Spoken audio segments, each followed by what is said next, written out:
You feel it, don't you? The voices leaking through the cracks.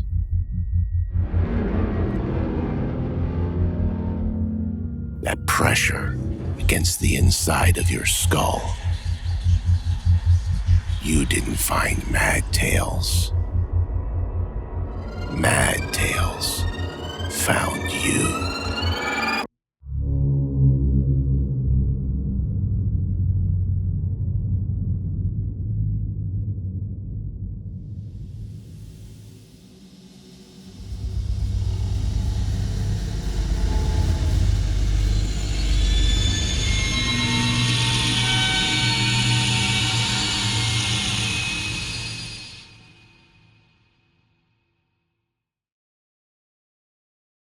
When I was in high school, a whole bunch of football players got beat by a group of D&D nerds. You read that right. Old Gridiron Gary and his Neanderthal knuckleheads got themselves bested by Dungeon Master Mike and his merry band of adventurers, Dark Elf Derek and Amanda the Witch Queen.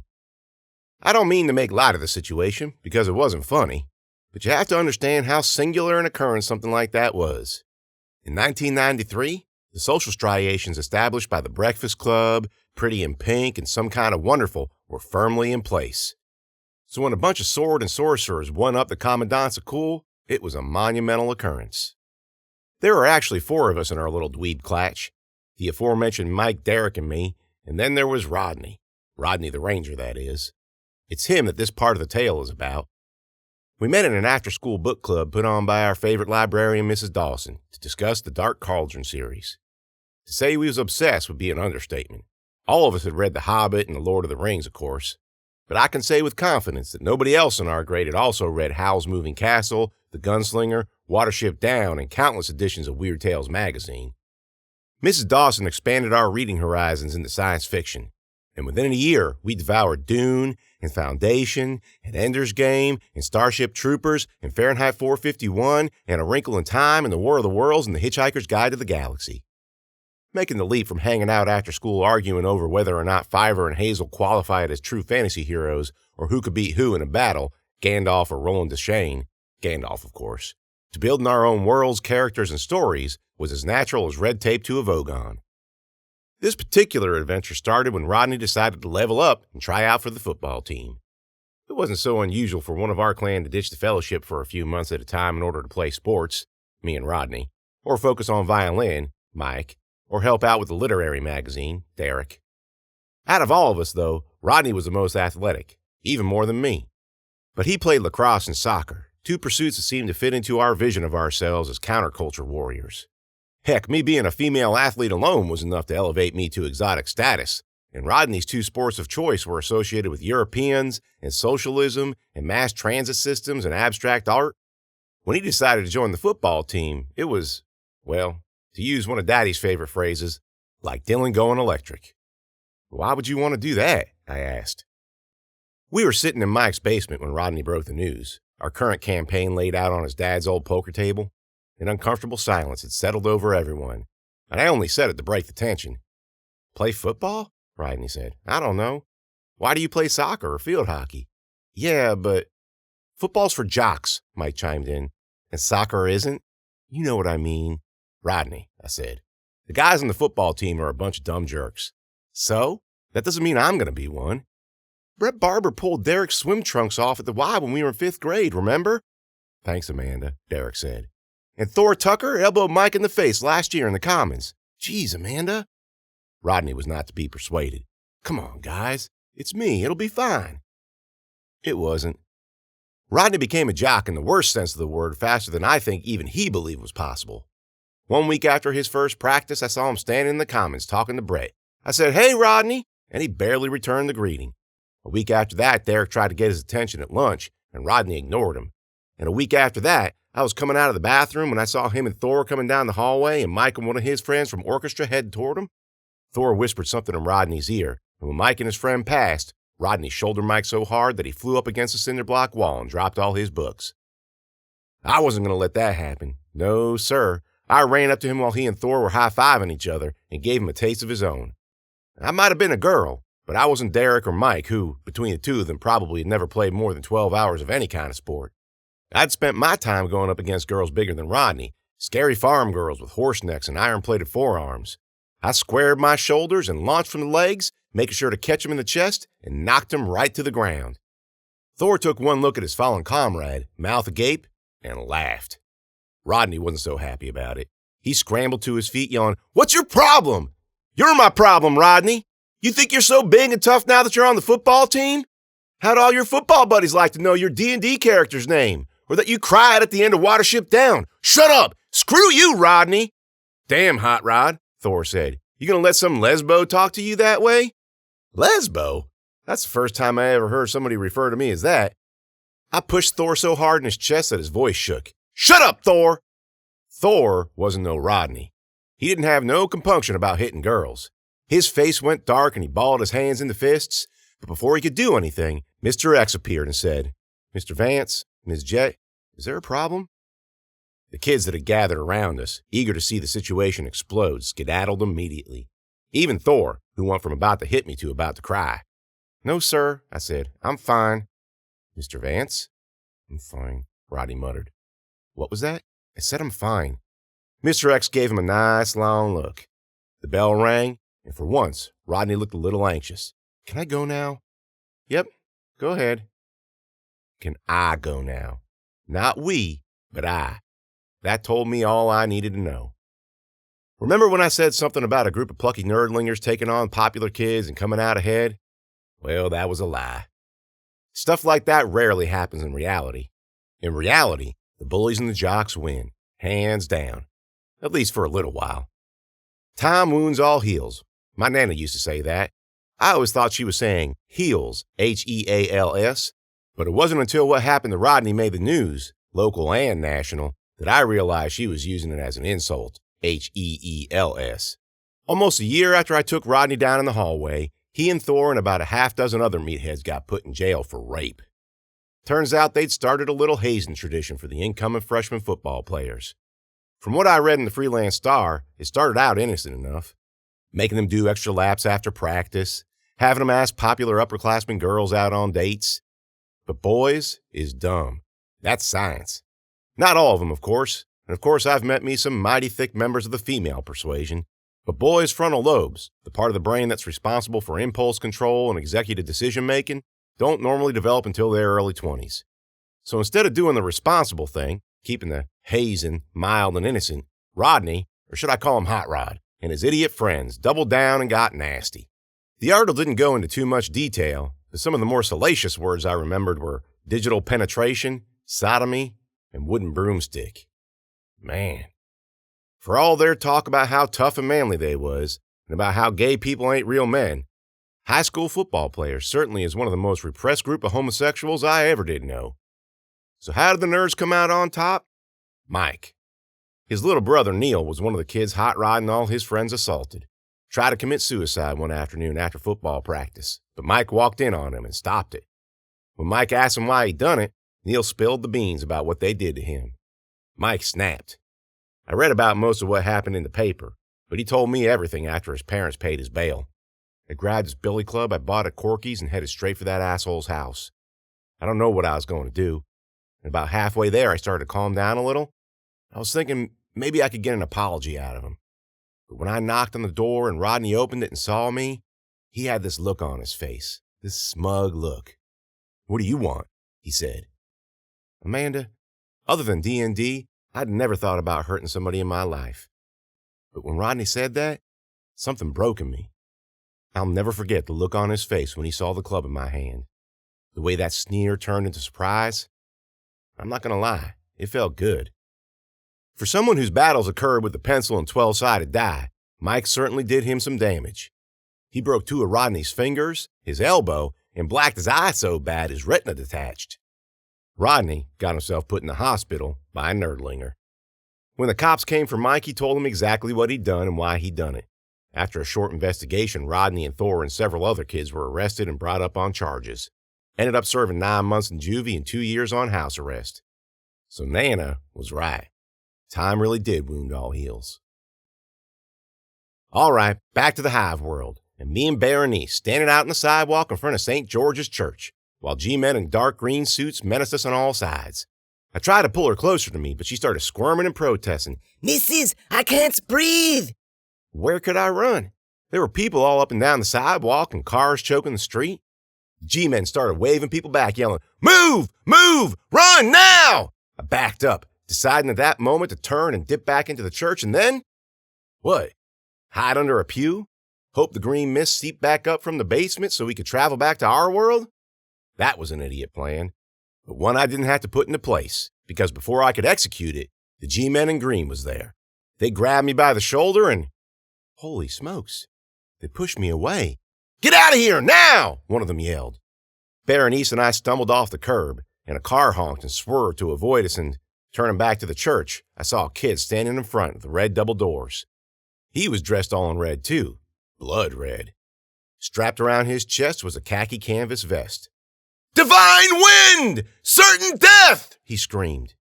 The G-men tackled him, and they all fell into the church, and then the world exploded, and everything went white. She's a miracle. I opened my eyes. Everything was blurry. I could see figures hovering over me, smelled smoke, felt like someone had plugged my ears with cotton. And I was in pain, so much pain. My head throbbed like someone had clubbed me in the base of the skull. Trying to move was like swimming in syrup. But I felt the overwhelming need to run, to get out of there, to, "She's awake. Miss, you need to calm down." I tried to sit up, but the pounding got worse and the dizziness doubled. A gentle hand on my chest held me down. I tried to speak. Miss, listen. I'm Joe Kramer. I'm a doctor. Don't try to talk. Just relax. What? It's an attack. You suffered a concussion and some scratches, but that's it. She's a miracle! Ma'am, please step away. We need the space. But you saw what happened. Almost the whole church was blown up, but she's perfectly okay. Ma'am, please. If that door hadn't landed on her, I'm going to have to insist. I sat straight up, ignoring the pain. Berenice! I was laid out flat on the other side of Princess Anne. Smoke clouded the air. Sirens blared all around me. I think I saw an arm in the middle of the street. A green fedora rolled by in the wind. Who's Berenice? Joe Kramer was young and handsome. He was dressed in a white shirt and wool trousers, and his hair was slicked back and short, and his shirt was covered in blood. She's your daughter? I shook my head. Cousin. She's only 8. Where is she? A hearse pulled up, and out jumped a couple of men carrying doctor's bags. One ran over to a woman sitting on the bank steps and holding a crying baby. Another ran over to a man lying face down on the street. He put his fingers up to the man's neck, looked sadly down, and moved on. I tried to get up again, and then another explosion rocked the street. The front of the bank shifted forward, and parts of the other buildings clattered all around. Joe Kramer threw himself over me, grunting as the debris hit him on the back. A third bomb went off, this time farther away. The air was thick with smoke, and I could see legs running this way and that. "You're crushing me," I said. Joe Kramer coughed as he pushed himself off. His hair was white with dirt and dust. "Sorry. I have to find her." "No, you need to stay down." "I'm not staying here." "I'll find her for you. What's her name?" "Berenice." "What does she look like?" Okay, don't strain yourself." "Berenice, 8 years old. I'll find her."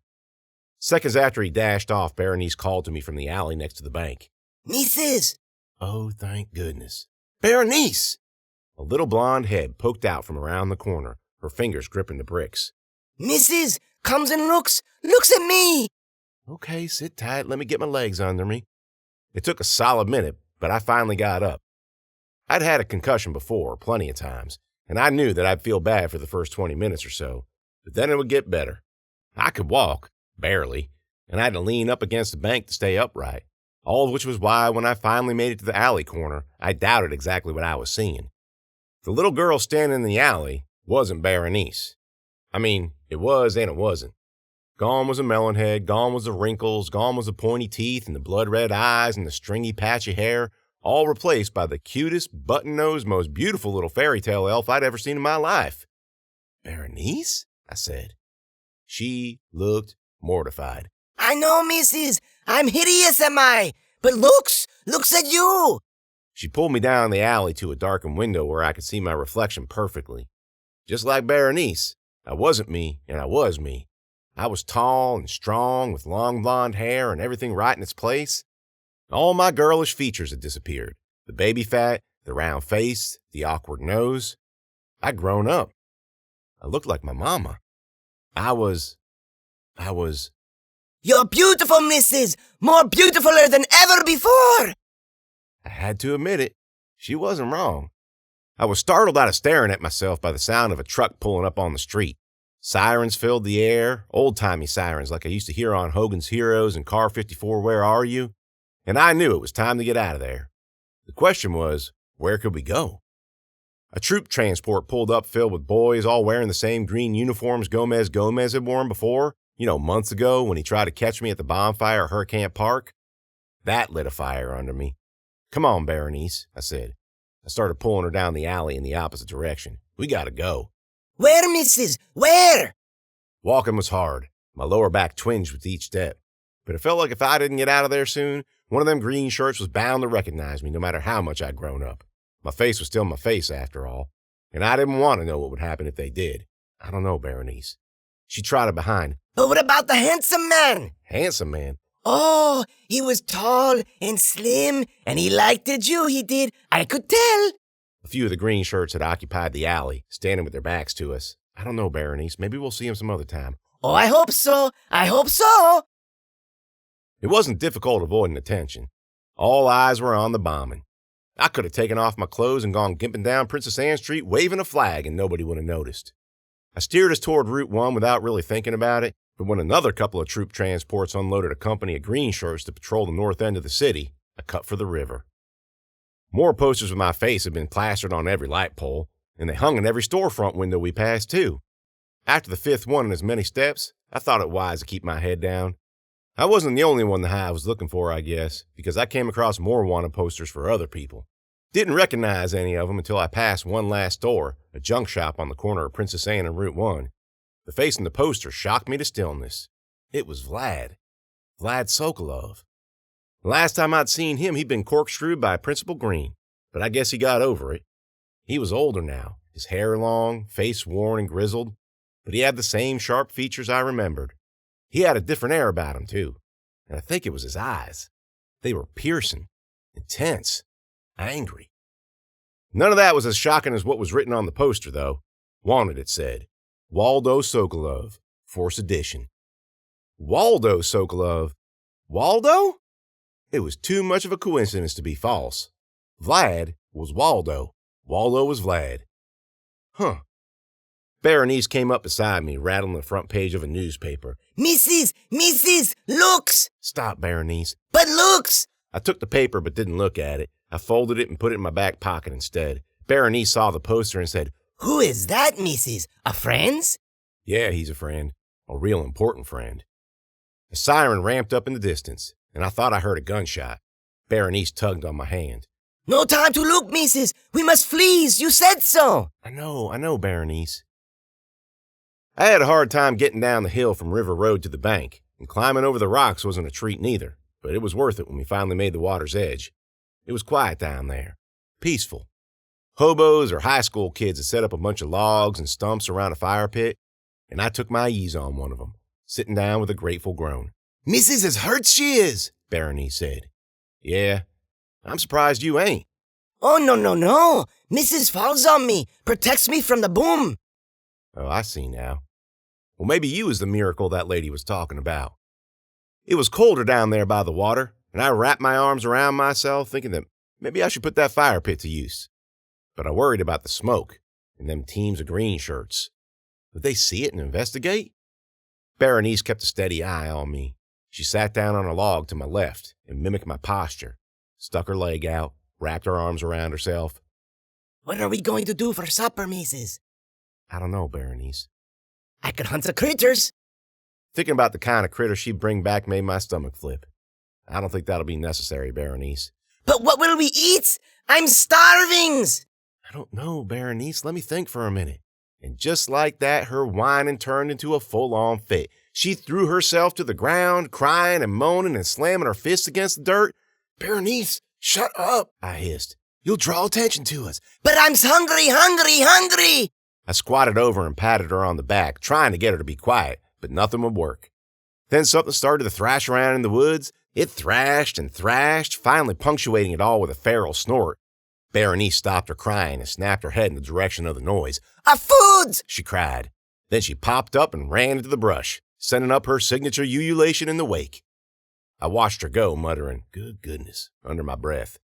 She crashed around a good bit, oohing and ahhing and missing at who knows what, and I couldn't help it. I laughed. If she was in any danger, I'd know about it by now. Hanging around Berenice was like hanging around a talking cartoon animal. I sat down on the log and watched the water slide by. It was calming sitting there, even with all the commotion going on behind me. A bird called upriver, and a stiff breeze ruffled the water, reminding me that it was November. If things was normal, if aliens hadn't invaded the world and killed my daddy and at least 1 billion others, and turned everybody else into Macs, we'd be getting ready for Thanksgiving. My teachers would be putting up posters with turkeys on them or handing out connect the dots worksheets that, when we solved for X, ended up looking like leaves or gourds or pilgrim hats. Every weekend there'd be some kind of celebration or another, a pumpkin festival, a maze, a hayride, wine tastings, Oktoberfests, cookouts. The weekend before the holiday, Daddy and his friends used to build themselves up a big old bonfire out in the west field. Said he needed to do it to clear out the dead wood and scrub. And as much as that might have been true, he also did it as an excuse to hang out with his friends and drink beer and smoke joints and cook steaks and have himself a grand fall bash. We didn't do a whole bunch to celebrate Turkey Day specifically, which is why it was one of my favorites. Some people invited tons of folks over and cooked way too much food and didn't even eat half of it. We didn't know that many people, not people that was close to us. And even if Daddy was still in contact with his brothers and sisters, I don't think they'd come out. Y'all already know enough about Uncle Zeus to understand why he'd never show up. But there was a reason his sisters didn't just leave the farm, but the entire state. Heck, one even lived overseas. So rather than worry the issue, we did our own thing. We slept in and had coffee out on the back porch, and sometime around noon he'd start cooking the turkey. I was responsible for the mashed potatoes and green beans, and in between mine and the meat, he heated up the rolls and worked on his famous mac and cheese. We ate at 3 or 4, and then tucked ourselves in for a full evening of football. Later on, we ate leftovers and had ourselves a hot buttered whiskey. Well, Daddy did. I had me a hot chocolate. As I was thinking about all this, letting my mind wander, dangerously I should say, given my current predicament, I remembered the newspaper Berenice so desperately wanted me to read before. I pulled it out of my back pocket and unfolded it. The headline screamed, "Massive Monster Menaces Multitudes," over a grainy picture of what looked like a horned ape stuck to a Kangape. Oh my gosh. That was a Kangape! But how did it get here? Suddenly I came around to the fact that I hadn't heard nothing but the shushing wind and the chuckling water for at least a minute. Normally that would have been a nice thing, but anybody who'd ever been around a person like Berenice knew that her kind didn't agree with quiet, and the only reason for her to give the world the slightest respite from her voice was because she was injured, dead, or disappeared. I stood up and turned my back to the river. "Berenice!" I called. She didn't respond. "Berenice! Don't you go messing around now, this ain't the time!" Still nothing. I waited a tick before picking my way through the brush and found myself in a little clearing. The ground had been trampled by many feet, and fur littered the area. I squatted down and picked up one of the hairs. It was thick and coarse and black. "Berenice!" She was gone. Now I was really lost. Stuck in the Hive world without a clue as what to do next. So Waldo was Vlad, but how was I supposed to find him? And what would I do if I was lucky enough to find him? And what was going on with all that divine wind nonsense? Suicide bombings? Certain kill? And if St. George's Church was the conduit through which I was supposed to get back to my world, how was I supposed to do that now that it was all blown up? Was I stuck there for good? Would Dr. H get his machine set up? Would my friends come and rescue me? I don't know how long I sat there. An hour or two? The sun settled high over the river. Must have been gone noon. At the very least, I was going to have to find a place to hide out. And I guess I was going to have to steal some food, too. A thought scratched the surface of my mind, the briefest edge of an idea, and I rejected it almost as soon as it came. But the longer I sat there, the more I realized it was the only answer. I had no other place to go, no one else to rely on, and even though even entertaining the idea sent electric pulses of anxiety up my legs, and even though my belly flipped and went cold, another feeling overrode both of those, and that feeling was anger. It was hot enough to stand me up and carry me away from the bank and up into the neighborhood on the other side of Route 1. I was going back to the house where my family lived. Mama and Ruth Grace might have been dead, but there was one person left I think I needed to have some words with.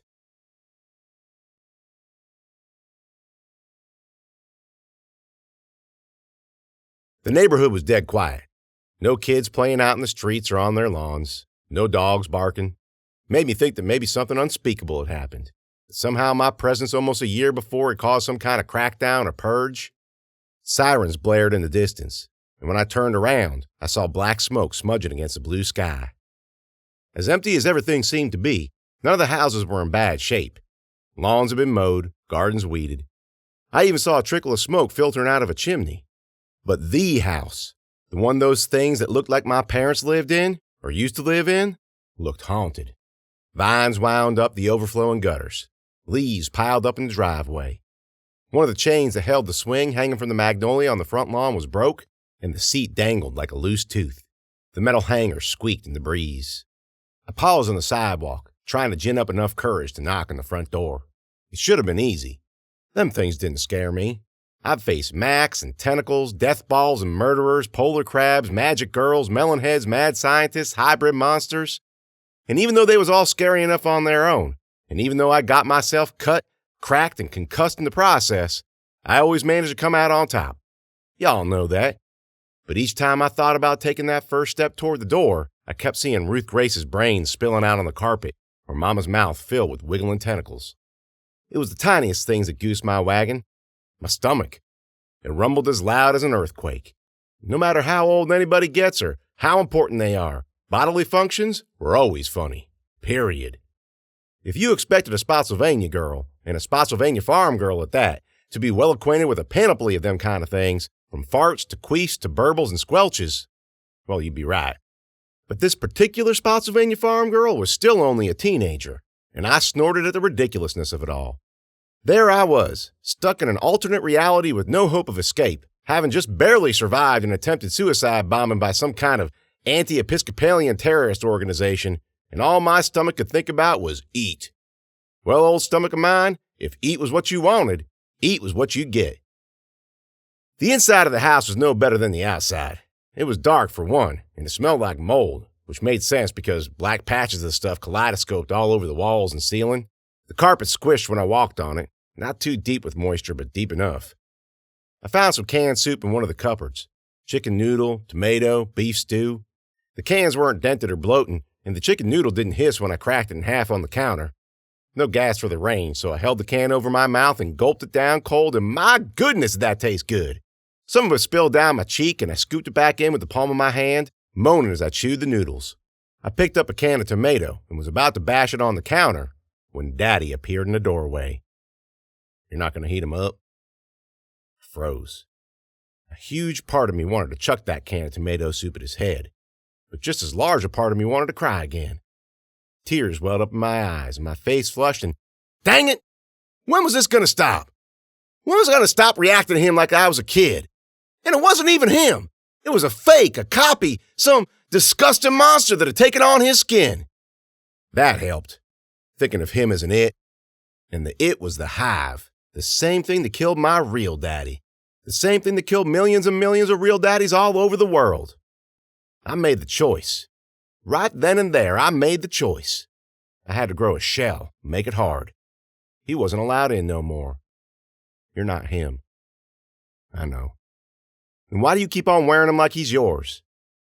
He looked down at his arms as if seeing him for the first time. He was still wearing the same clothes I last saw him in, when I was running from that very house, trying to find some way to escape back home. It isn't my choice. Oh yeah? Why not? He looked at me, really looked at me, like he wanted me to understand, like he needed me to take his side. I felt myself soften, but stopped it. It isn't right, he said. What isn't right? What's happening? To you? To your people?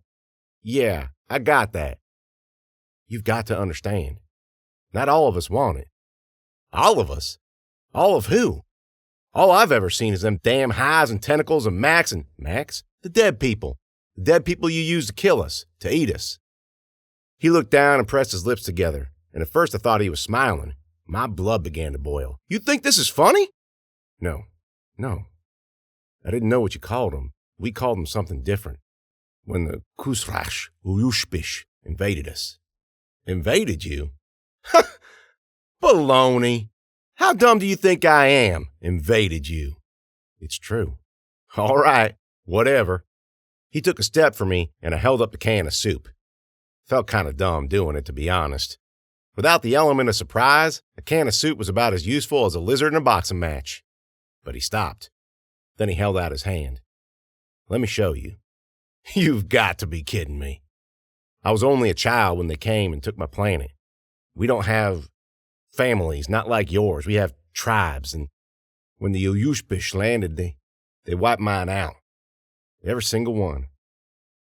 Okay, so what? Now you work for them, right? You don't understand. Oh, I think I understand plenty. It was horrible. Yeah, I know, I've seen it. Not like this. He was faster than I thought, and he reached out and grabbed my wrist, and then I wasn't in the kitchen anymore. I was in a jungle somewhere, surrounded by strange purple trees. The ground was dark, rich, brown, and huts made out of the red roots of the trees formed a village in front of me. At my feet lay dozens of bodies. They were people. Maybe not human, but close enough. Men, women, children, mostly children. All of them done the same way they tried to do me and Daddy, my real daddy. Chests with holes the size of basketballs, their bodies drained from the inside out. Damn it!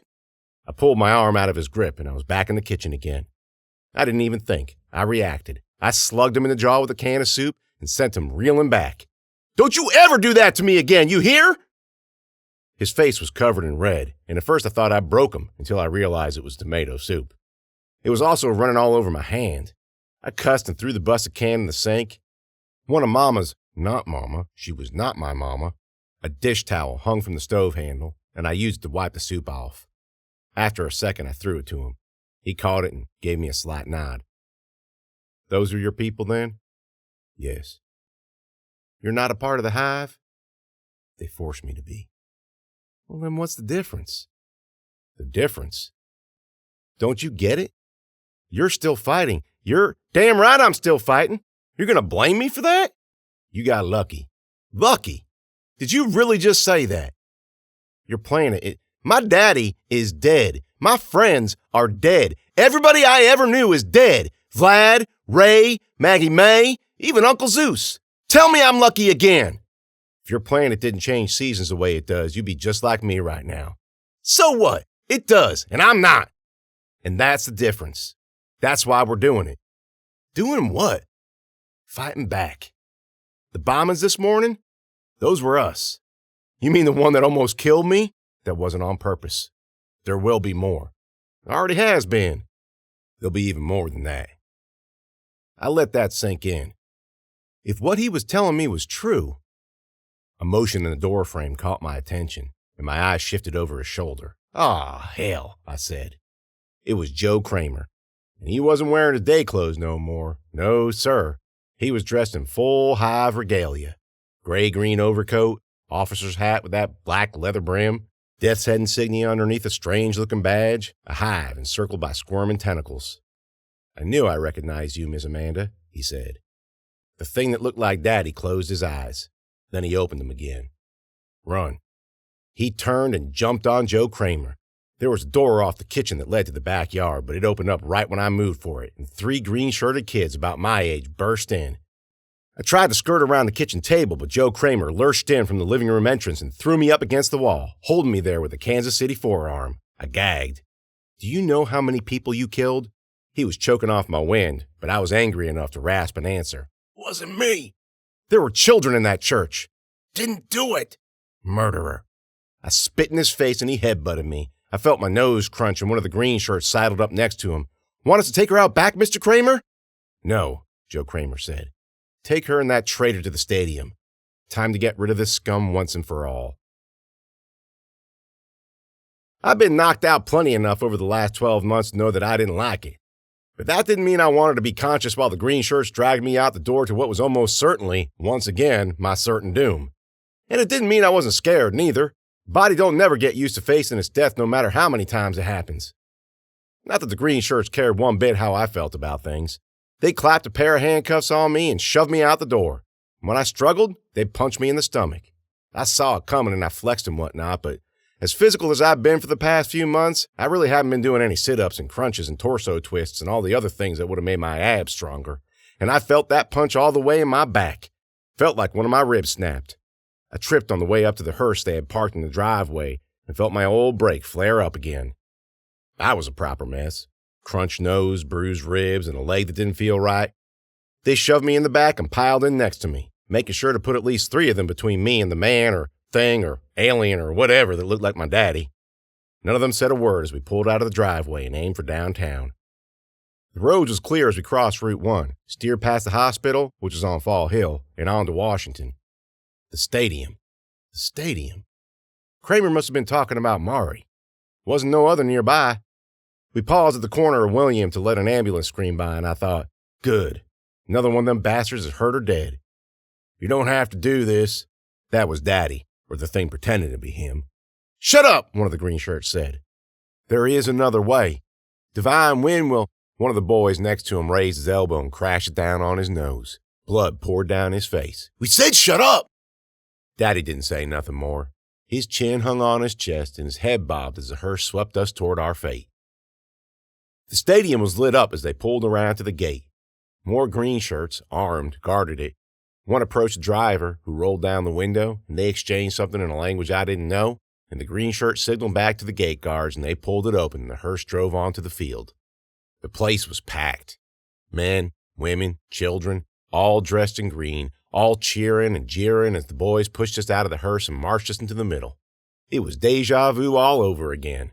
Remember back in October of last year when Seb Mack lured me and Daddy out to his mama's broke-down old trailer under the guise of rescuing his sisters, but instead his mama breathed that green poison to Daddy and me, and they drug us out into the country and tied us down in a field of dead bodies to have our chest stove in by a killer tentacle? Yep.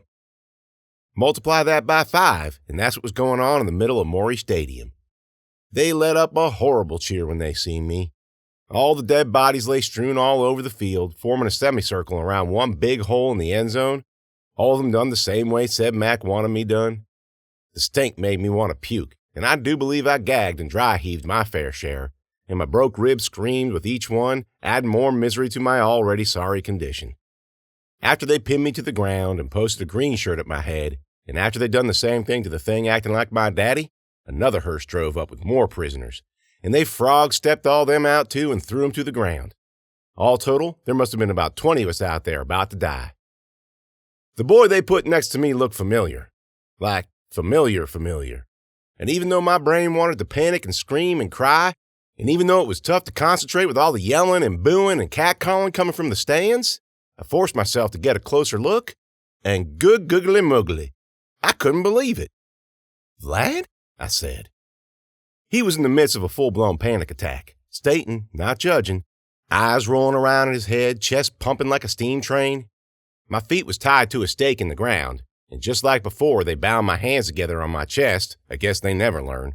So I raised up my arms, half-rolled to the side, and slugged him in the face. Vlad! He stopped freaking out for a tick and looked at me, and his already wide eyes went wider, and he said, Amanda? Hey, how? It's a long story. I might ask the same of you. Last time I saw you, they drugged you simple. I thought you'd turned. Yeah, they tried.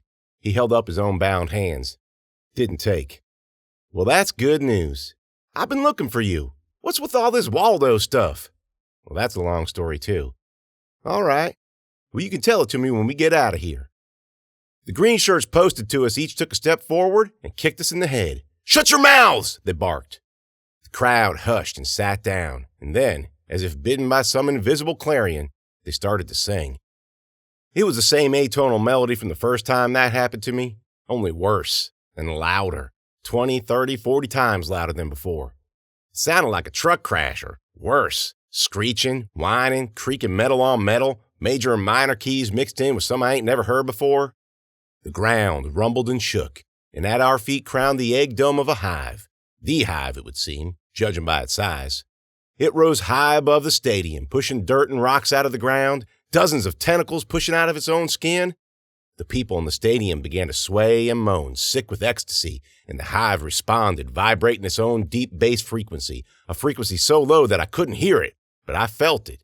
In my chest, in my bones, in my bowels. I couldn't help it. My head filled with fear. Then the killing began. This time the tentacles were speedy, purposeful, and they plunged down through the air, plunged into the chests of the victims tied to the ground, starting on my right and heading, one by one, chest by chest, for me. Here's the thing about dying. It ain't like the movies. When I think about what happened to me out in that field, me lying in the grass on the 50-yard line, I think of pictures I've seen in history books. Jews in half-dug ditches staring up at kids playing soldier in black uniforms, Hutus on front lawns with machetes, mass graves in Srebrenica. When I read about those things, I don't know how I felt. I dramatized it, made it feel real and unreal at the same time, like it was in a movie. But that wasn't the truth, was it? The truth was, yeah, sure, it was scary and horrible, but it was also numbingly normal. There was the sky and there was the ground. Trees ringed the stadium. And after I was gone, after the Hive had sucked the blood from my body and the marrow from my bones, the sky would still be there, the ground would still be there, the trees would still be there. It was a proper existential crisis, I'll tell you what, and even though I didn't know it then, I pretty much defined nihilism. Here came the tentacles, one by one. Thud to my right, down the line. Oh well, it was my turn next. I looked at Vlad. His eyes were closed tight.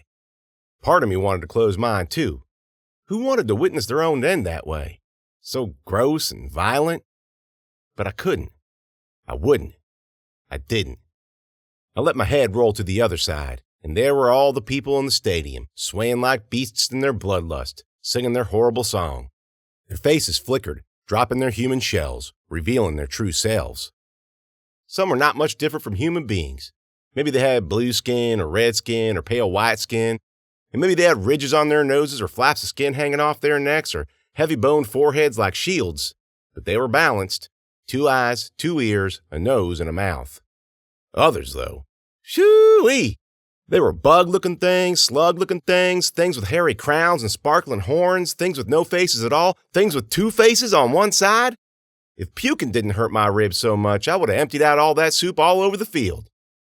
All the noise disappeared, sucked out of the air like I'd been transported into a vacuum. A tentacle waved over me, its mouth opened up, I saw the rows of teeth, and it shot down. I couldn't help it. I closed my eyes. Then a roar broke through that vacuum, and the world raged back into my head. Chaos and confusion, bellows and bedlam, gunfire erupted all around as something knocked me upside the temple and flipped me over. Boy, did I eat dirt. Got it in my eye, my ear, the corner of my mouth. When the ringing stopped, and when I realized that the tentacle hadn't eaten me and that I wasn't dead, I pushed off the ground so that I was on my knees. All that screaming and craziness, it wasn't death come to me hoofed and horned. It was, well, actually it was horned, just not hoofed. What I mean to say is it was the Kangapes, 2 of them. One of them thundered through the stands, sending green robes flying. The other one had grabbed the tentacle meant for me by each end of its mouth and broke it open as I watched. It was the most glorious thing I'd ever seen. But you want to know something more glorious than that? Berenice was clinging to its back. Mrs. Mrs. she cried. We comes for you. Holy moly. Mrs. This is Cherry. Cherry, say hi to the missus. One of the green shirts unslung his carbine and shot Cherry in the shoulder. Cherry grunted and took a step back. Then her eyes narrowed in on the green shirt, who fired again, missing this time. She pounded forward, tearing up the grass, but the green shirt stood his ground, calmly aiming for her head. Here's one who'd been in battle before, I thought. He won't miss this time. So I lurched forward and grabbed his foot with my bound hands, and it was just enough to send him off balance. The shot went wild, and then Cherry was on him. But the fight wasn't over yet. Wasn't much 2 Kangapes and a melonhead kid could do against the force the Hive had put together. Once the green robes in the seats got over their initial shock, they banded together against the lone Kangape. Some of them leaped on it, others sang a tentacle in its direction, and soon it had been taken down. Cherry roared and beat a path over, pounding the field so hard that she tore the turf up. Mrs. Berenice called. Wait for me. I'll be back. I worked myself free of the ropes that tied my wrists together, then helped Vlad, who was already unbinding his feet. We just stood up when the old familiar zing flushed through my body. I could tell by Vlad's expression that he felt it too. "She's here," I said. As if it understood, the hive kicked into overdrive, sending tentacles whipping through the air. We ducked and dived as they struck the earth aiming for us. An electric pulse filled the air like a ball of lightning had settled over the stadium, and a brilliant white light blasted out of the middle of the field. Vlad and I were sent flying backward, and 3 figures emerged from the fading energy. The first was tall and muscular and carrying an automatic rifle. Another was skinny and wearing a lab coat. And the third was short and stumpy with a swollen head perched above a bright red shirt. Timmy Carter, Dr. H, and Bert Holt. Then the white light dimmed altogether, and the girl and all her friends came into focus. "Amanda!" Timmy Carter cried out. "I'm here!" His head swiveling around, trying to find me in all the craziness. Kangapes punching green robes, green shirts firing at Kangapes. One of them aimed for Berenice sitting on the back of Cherry, fired, and missed. But Bert Holt saw it, and his red eyes burned redder. The green shirt saw him sprinting up on them runty little legs and adjusted his aim, but Bert Holt zigged and juked and spun like Art Monk, and the green shirt couldn't keep up. His shots went wild, and then Bert Holt was on him.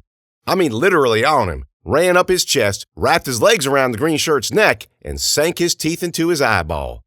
I turned away before I saw what happened next. Timmy Carter shot at the tentacles as he sprinted for me, the girl and her friends close behind.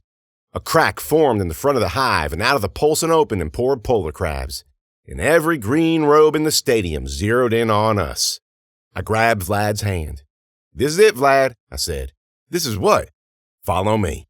I pulled him forward to meet the girl at the middle of the field, and she grabbed hold of Brownie's hand, and he grabbed the hand of the girl behind him, and so on down the line until all 7 of us were linked up. A bolt of energy shot through our bodies, and we went rigid with the power. It poured out of our eyes, our mouths, our limbs, and then I was the energy, full and furious. I let it fill me up, heal my cracked ribs, my mashed nose, my bruised brain. It filled every cell in me with its power, and I set my sights on the thing that had caused me so much pain and sorrow. I narrowed in on the hive.